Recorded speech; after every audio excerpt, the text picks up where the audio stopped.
আগন্তুক দুৰ্গা পূজা আহি আছে নহয়নে? আমি সকলোৱে জানো আৰু তাকেই কয় শাৰদীয় দুৰ্গা পূজা। শাৰদীয় দুৰ্গা পূজাত নৱমী পূজাৰ দিনা কুমাৰী পূজা কৰা হয়, আমি সকলোৱে জানো। যিসকলে নাজানে তেখেতসকলকো ক'লো চাওক, কুমাৰী পূজাৰ বাবে কি কি বস্তুৰ প্ৰয়োজন হয় মই বহুত বেছি নাজানিছিলোঁ বাবে বহুত সুধিব লগা হ'ল। আৰু যিগৰাকী কুমাৰীক পূজা কৰা হয় তাইৰ জোখৰ এটা সাজ লাগে, সেইটোৱে হৈছে ফ্ৰকটো। চাওকচোন, মই বহুত বেছি সুধি পুচি সৰু সুৰা বস্তু কিছুমান নাজানিলে বেয়া লাগিব কাৰণে বহুত বেছি সুধি বস্তু কিছুমান শিকিছোঁ, গতিকে আপোনালোককো দেখাইছোঁ। আৰু এখন চুৰ্ণি লাগে, চাওক এইদৰে এখন ৰঙা চুৰ্ণি এখন লাগে, যিহেতু মানে গোসানীৰ চুৰ্ণিখন যিদৰে দিয়া হয় তেনেকুৱা আৰু এখন আসন মানে দলিচাখন। তাৰপাছতে একদম সকলো বস্তু লাগে। এইটো আল্টা বুলি কয় যে, এইটো আল্টাটো। তাৰপাছত এই যে আল্টা বুলি কওঁতে বুজি পাইছে নিশ্চয় আপোনালোকে, তালৈকে লাগে কুমাৰী পূজা ভাগত। আৰু সম্পূৰ্ণ এয়া সেন্দুৰ আৰু আইনাফণি, তাৰপাছতে এইটো তেলৰ বটল, সম্পূৰ্ণ মানে যিখিনি প্ৰয়োজন আৰু মানে প্ৰসাধন সামগ্ৰীখিনি সম্পূৰ্ণখিনি প্ৰয়োজন, সেইখিনিকে মই আপোনালোকক দেখাম বুলি ভাবিলোঁ। তাৰপিছতে এইখন সেয়া দলিচাখন পাৰি পেলাই বহিবলৈ আসন, মানে সেয়া কুমাৰী পূজাত কুমাৰীক বহুৱাই লোৱা আসনখন। সৰু সুৰা বস্তুকে বহুতখিনি দৰকাৰ হয়, আৰু তাকে যদি অকণমান থাকি যায় ভাল নালাগিব। এইডাল আৰু এটা বেঞ্চ, হওক ৰঙা বেনডাল বৰ মৰম লগা নাইনে? এইডাল বেন। তাৰপাছতে এইখিনি খাৰু চাওকচোন, খাৰুখিনিও বৰ ভাল লাগিছে। জনাবচোন, এইডাল মণি, মানে সম্পূৰ্ণখিনি যিহেতু বস্তু দৰকাৰ হয় সেইবাবে মই আপোনালোকক দেখাইছোঁ। এইটো নেল পলিচ। আৰু এয়া চাওকচোন, এইটো কাজল, আৰু এয়া এপেকেট ফুট, এইটো কাজল আৰু এটা ফুটৰ টেমা। সম্পূৰ্ণখিনি সামগ্ৰী দৰকাৰ হয় নৱমী পূজাৰ দিনা যি ভাগ কুমাৰী পূজা হয়। আৰু সেইদৰে কুমাৰী 5 গৰাকী, 3 গৰাকী, 7 গৰাকী, 9 গৰাকী, সেইটো নিজৰ হিচাপ মতে সেই পূজাৰী য'ত পূজা কৰিব তাতে কৰা হয়। তাৰে এভাগ পূজাৰ সামগ্ৰী ইমানখিনি প্ৰয়োজন হয়। আৰু সেইদিনাখন যিখিনি বস্তু আৰু আছে, অকল সেয়াই নহয়, তাৰপিছতে এযোৰ বাচন দৰকাৰ হয়।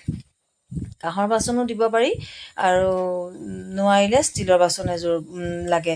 এই বস্তুখিনি মই নাজানিছিলোঁ, এইখিনি মই শিকিছোঁ আৰু আপোনালোককো সেইবাবে দেখাইছোঁ কুমাৰী পূজাত কি কি বস্তুৰ প্ৰয়োজন হয়। এইযোৰ হৈছে কাঁহী বাতি, সেই কুমাৰীগৰাকীৰ বাবে।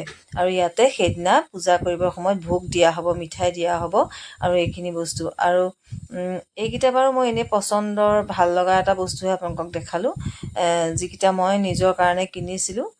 আৰু ইয়াতকৈ অকণমান সৰু চাইজৰ বিচাৰিছিলোঁ, মিডিয়াম চাইজৰ, কিন্তু মানে অলপমান ডাঙৰ আছিলে যদিও লৈ আহিলোঁ, আৰু ভাল লাগিলে, মজবুত ষ্টীল হয়।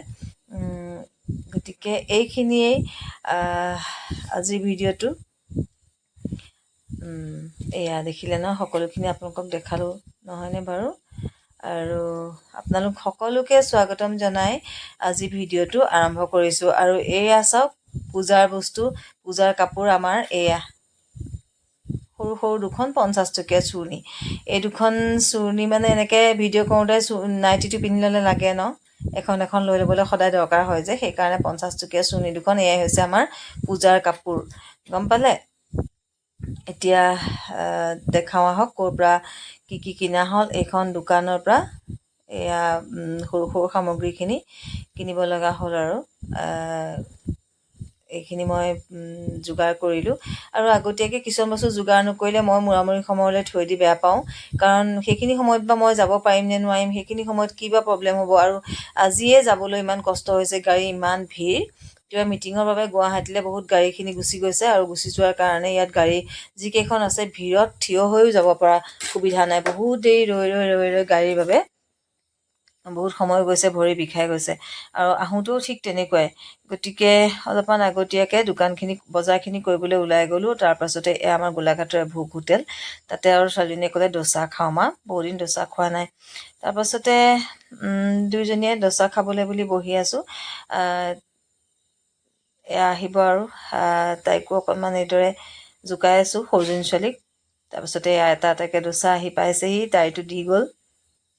তাৰপাছতে তাইকো জোকাই আছোঁ অকণমান, ভিডিঅ'ত উলিয়াই। এয়াই আৰু দুইজনী আজি ওলাই গৈ পেলাই সেইবোৰকে কৰিলোঁ। তাৰপাছতে নভবা নিচিন্তাকৈ কোনো খবৰ দিয়া নাছিলোঁ। ময়ো যাম বুলি ফোন কৰা হোৱা নাছিলে। ডাঙৰজনী ছোৱালীও আহি গ'ল। একেলগে ঘপকৈ লগ পাই গ'লোঁ। তাইও ইয়াতে অফিচৰ পৰা খাবলৈ আহিছিলে। একেলগেই খালোঁ। ডাঙৰজনী ছোৱালীও, মই আৰু সৰুজনী ছোৱালী। তাইক ক'ম বুলি ভাবি কোৱা হোৱাই নাছিলে। তাই যিহেতু গোলাঘাটতে অফিচ। তাৰপাছতে আৰু খাই বৈ এয়া মিঠাই কেইটামান ল'লোঁ। লৈ পেলাই ক'ত গৈ আছোঁ চাব দেই। বেটেৰী এখনত উঠি আহি আছোঁ এফালে। ঘৰ অহাৰ আগতে বজাৰখিনি কৰি অলপ সোনকালে আজৰি হ'লোঁ, যিহেতু ভাবিলোঁ এফালে যাওঁ। এয়া চাওক কিনি আহিছোঁ।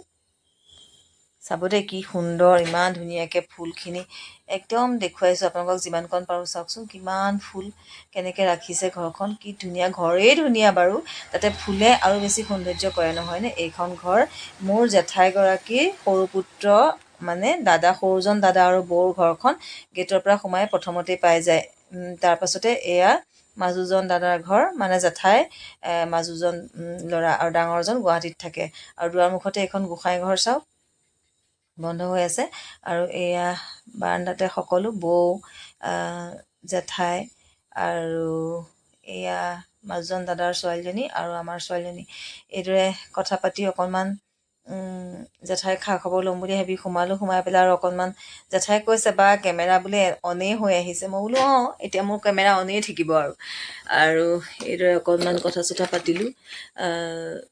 সোনকালে বজাৰত যিহেতু আজৰি হৈছিলোঁ। তাৰপাছতে ইহঁতি আৰু এয়া চাকৰি ইণ্টাৰভিউ দিলে আমাৰজনী ছোৱালীয়ে। গতিকে ভনীয়েকে কথাবিলাক সুধিছে, কি কি প্ৰশ্ন আহিছে, দুইজনীয়ে পাতিছে আৰু। মানে তাই দিয়া নাই বাৰু, তাই সৰু, মোৰ ল'ৰাৰ জুৰি আহে। তাৰপাছতে এইদৰে বৌৱে দৌৰাদৌৰিকৈ লুচি ভাজি কৰিলে। নাখাওঁ বুলি ইমান কৈছোঁ, ইফালে ডোচা খাই আহিছোঁ।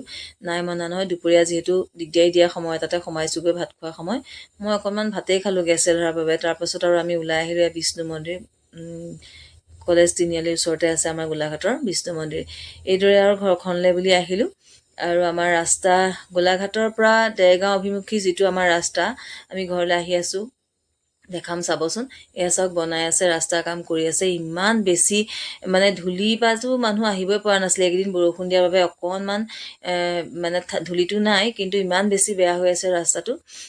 সেইকণো আপোনালোকক অকণমান দেখালোঁ। কেতিয়ানো ৰাস্তাটো হ'বগৈ জানো, বৰ কষ্ট হৈছে। গতিকে আজিলৈ আহোঁ, ধন্যবাদ।